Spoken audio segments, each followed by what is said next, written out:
Hi, I'm York Zucchi and I am your guide in the 14-day Entrepreneurship Challenge. Starting and running a business is an incredible roller coaster of an experience.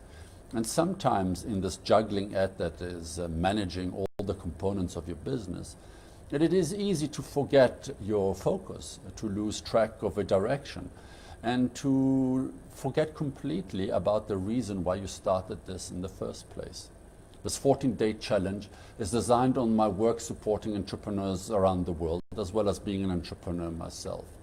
These are easy to do tasks that you can do at the end of the day when relaxing, to help you find your focus again, to find your direction, and perhaps more importantly, your why, because often your why is the fuel that keeps you going. So please enjoy it. You can do these challenges all in one day if you so wish, but my advice to you is do one at a time. Spend a bit of time doing the challenge and then thinking about it, really absorbing what it means to you. So enjoy it and never forget that entrepreneurs are neither born nor made, they are panel beaten.